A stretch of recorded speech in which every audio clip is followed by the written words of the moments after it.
Dans le cadre de son budget 2021-2027, le Parlement européen a triplé son soutien à la protection des valeurs démocratiques et notamment au réseau d'ONG chapeauté par la fondation Open Society, le puissant outil de déconstruction mondiale possédé par le financier américain George Soros.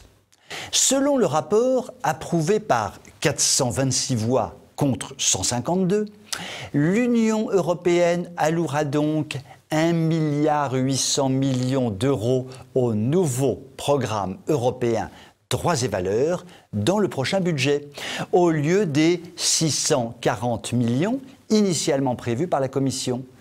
3 fois plus. Il faut ce qu'il faut, mon bon monsieur. Pour arriver à ce beau résultat, George Soros s'en est donné de la peine.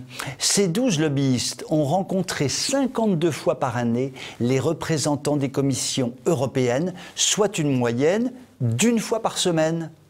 Il faut ce qu'il faut, ma bonne dame. Il y a déjà 2 ans, le Britannique Nigel Farage avait dénoncé avec force l'ingérence de M. Soros dans les affaires de l'Europe en montrant une liste établie par la fondation Open Society et recensant les alliés fiables parmi les députés européens. La liste démontrait que George Soros avait une influence directe sur 226 des 751 députés européens, prêts à prêter une oreille attentive au projet mortifère de ce mortifère monsieur. Pas loin d'1 tiers. Il faut ce qu'il faut, ma bonne mamzelle. Qu'y a-t-il donc derrière tout cela ?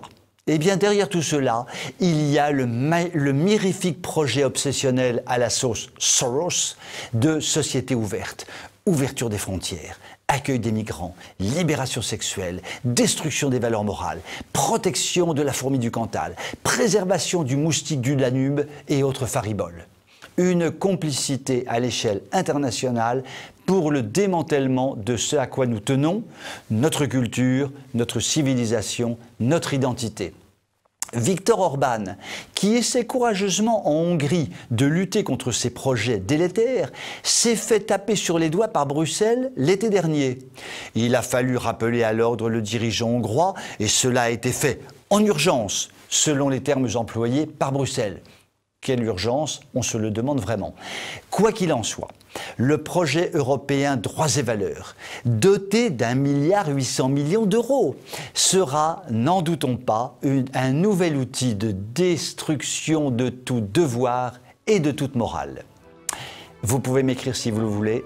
À très bientôt.